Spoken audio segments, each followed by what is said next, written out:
A gente está falando tanto de saúde aqui, hipotireoidismo, hipertireoidismo, questão da endocrinologia, mas também a gente não vai tapar os olhos para tantas outras doenças ou condições que afligem tantos brasileiros.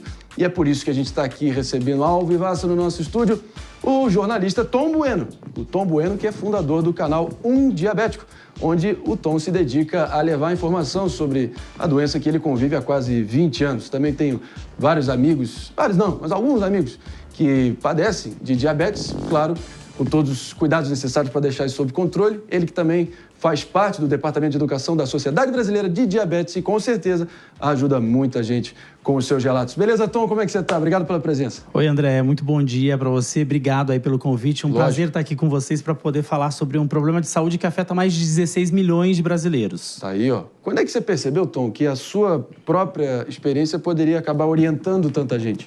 Eu trabalhei quase 20 anos em televisão rodando esse Brasil, eu chegava nos lugares e percebia que as pessoas não tinham acesso ao básico, que é a educação em diabetes, né? Informação pode salvar vidas. E as pessoas ficam acreditando em algumas... Vou só fazer uma breve interrupção aqui. Seguimos aqui com o nosso Tom Bueno, ele que é diabético e tem uma baita de uma atuação nas redes sociais e também mais amplamente, claro, fora das redes sociais, trazendo consciência sobre a questão da diabetes que afeta quantos brasileiros, você disse, Tom? 16 milhões de brasileiros. Isso é um número ainda que está atrasado. Isso dados da Organização Mundial da Saúde de 2016. A gente teve uma pandemia que aumentou esse número de casos. Então, a gente acredita que é mais de 20 milhões de pessoas com diabetes. Quase 42% da população com diabetes tipo 2 nem sabe que tem a doença. Só descobrem depois que já tem alguma complicação. Aí eu estou falando de infarto, derrame, problema renal, problema de visão, problema de amputação. Esse é um problema muito sério porque as pessoas convivem com a doença e nem sabem que tem. E é inacreditável isso, né? E também não vamos tentar bancar aqui as pessoas mais precavidas do mundo, porque as pessoas perdem de vista isso, não levam a sério, acabam quase que desconsiderando essa possibilidade. Você já se deparou com vários casos, eu imagino, da pessoa que acaba lidando com essa revelação bombástica e tendo que lidar talvez tarde no processo, não tem isso? Sem dúvida. Eu acredito que hoje com a informação, com a rede social, a gente tem mais acesso. Quando eu recebi o diagnóstico, eu trabalhava já com jornalismo e não sabia nada de diabetes. Na hora que eu recebi o diagnóstico, eu achei que fosse uma sentença de morte mesmo, porque falaram das complicações do diabetes. E aí eu comecei a estudar e buscar informação. Eu tenho acesso a médicos, eu tenho acesso a nutricionista e comecei a entender que esse é um grande problema. A base de um bom tratamento não é só o medicamento, que é importante, a atividade física, o estilo de vida, mas também a informação, porque o médico não está com você 24 horas por dia. O médico ele prescreve um tratamento, mas é uma doença que exige cuidados a todo momento. Eu estou aqui, por exemplo, eu estou com o meu sensor de glicose que monitora a glicose pelo celular. Isso já é uma realidade que há 20 anos a gente não tinha aqui no Brasil. E não tinha no mundo também, né? Surgiram os primeiros protótipos aí há uns 20 anos. E é muito caro ou é acessível já? Então, na verdade, existem algumas cidades que criaram políticas públicas de acesso, mas em torno de R$300 a cada 15 dias. Pepe, então, fica à vontade. Eu queria que você explicasse para o nosso público qual a diferença da diabetes tipo 1 e diabetes tipo 2. E também está tendo uma discussão grande no Congresso Nacional sobre incluir o tratamento da diabetes tanto no SUS quanto também na cobertura do plano de saúde, né? Qual a importância disso e em que pé está essa questão? Primeiro, o diabetes tipo 1 é uma doença autoimune. A gente estava falando da tireoide, estava falando de autoimunidade. O diabetes tipo 1 é uma doença autoimune. O sistema de defesa do organismo entende que a célula que produz insulina ali no pâncreas, ela é o inimigo e começa a atacar e para de produzir insulina. Esse é meu tipo de diabetes, o tipo 1. Não tem prevenção. Você vai ter... esse tipo afeta cerca de 10% da população total com diabetes. O mais comum é o diabetes tipo 2, que tem a ver com a resistência insulínica, né? Quando o corpo produz pouca insulina ou quando ele produz essa insulina, ela não é suficiente para pegar a glicose que a gente tem no sangue, colocar para dentro da célula e a gente ter energia. Isso pode trazer vários problemas, como eu já disse, como doença cardiovascular, doença renal, doença de visão, problema de visão, é uma das principais causas de perda de visão. Mas quando a gente fala isso, a gente está falando de um diabetes mal controlado durante muito tempo, né? Porque, por exemplo, se eu tenho alguns picos porque eu não tenho produção de insulina. Então, é óbvio que em alguns momentos eu vou ter uma glicose alta.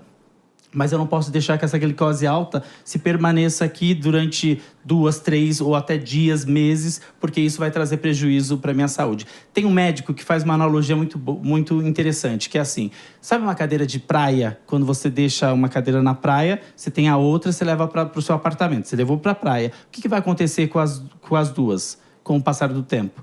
As duas vão se deteriorar.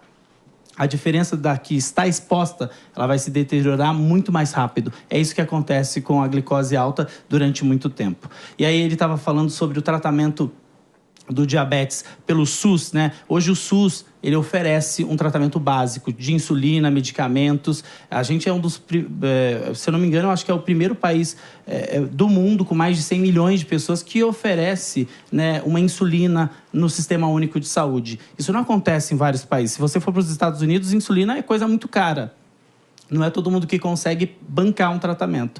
E aqui está tendo uma discussão para poder trazer tecnologia para tratar o diabetes no sistema público de saúde. Tanto com bombas de insulina, hoje que existem, medicamentos mais modernos, a gente já teve a inclusão da dapaglifosina, que é um medicamento que também protege os rins para quem tem diabetes tipo 2. Dapaglifosina? Dapaglifosina. Pronto. Dapaglifosina. Essa já está incluída para pessoas com mais de 40 anos no Sistema Único de Saúde, que já teve problemas cardíacos, né, ou acima de 65 anos, que tem risco cardiovascular. E aí a gente está falando do sensor de glicose, que é uma tecnologia que a pessoa gastaria em média R$600 por mês. A gente já tem cidades, aqui no interior de São Paulo mesmo, algumas cidades que oferecem isso de forma gratuita. Aqui no estado de São Paulo existe um projeto de lei que já foi aprovado na Assembleia Legislativa, está agora para a sanção do governador, para poder oferecer essa tecnologia. Eu não lembro exatamente a idade, mas principalmente para crianças com diabetes. Vamos aí, Tarcísio. Vamos aí. Só falta aprovar. E aí tem a questão do plano de saúde, dele bancar esse tratamento. Por quê? Se você for olhar a longo prazo, o diabetes mal controlado, ele traz um prejuízo muito maior em relação financeira, porque a complicação é muito mais cara do que você tratar e prevenir essas complicações no futuro. Antes do David falar, vou só pedir uma rápida licença. Para você que está nos escutando aí no Corre do Dia a Dia, no trabalho, no carro, enfim, sempre nos prestigiando aqui no Morning Show, daqui a pouquinho a gente está de volta para você. Fica com a gente. David Tassi, fica à vontade. Não, tem uma experiência na família. Um tio meu teve que amputar parte da perna e do braço, justamente pela falta de tratamento. Então, às vezes um ferimento que é pequenininho, aquilo começa a necrosar e aí vai crescendo. Gostaria que você também explicasse, enfatizasse para as pessoas que estão nos acompanhando a importância de realmente controlar a diabetes, né? Na verdade, assim, se você tem um bom controle do diabetes, a ciência diz, você reduz o risco. Isso não significa que as pessoas não possam ter com o passar do tempo, depois de muitos anos convivendo com a doença. Mas você reduz muito. Eu conheço pessoas com 75 anos de diagnóstico de diabetes que não tem complicação nenhuma. Mas quando você fecha os olhos e você não cuida do diabetes, independente do porquê disso, né? Porque existem pessoas... Por exemplo, eu entrevistei uma vez um catador de papelão na rua e eu perguntei para ele, você sabe o que é diabetes? Ele falou assim, inclusive eu acho que eu tenho, mas eu não quero nem saber se eu tenho. Sabe por quê? Porque eu não vou ter condições de parar minha vida para tratar de uma doença que exige muito de mim. Então, é muito do cenário em que essas pessoas vivem, né? E até mesmo do acesso que essa pessoa tem, tanto a tratamento, informação, médico. Esse foi o Tom Bueno, prestigiando a gente aqui no Morning Show. Obrigado demais pela sua presença.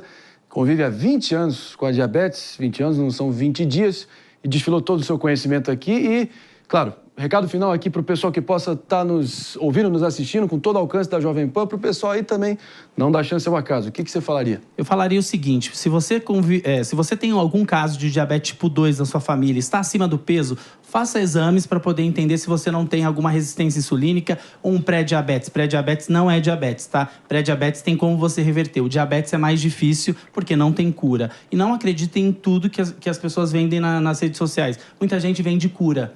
E vende susto. Não, e as pessoas nessa fragilidade, no medo, acabam comprando coisas que não fazem sentido. Portanto, é o seguinte, procurar informação de qualidade e tentar buscar um tratamento adequado dentro das suas possibilidades. E a sua presença aqui no Morning Show com certeza fez isso e muito bem. Obrigado, Tom Bueno, pela sua presença. Portas sempre mais do que abertas para você estar trazendo essas informações tão importantes para a nossa audiência. Obrigado, mestre.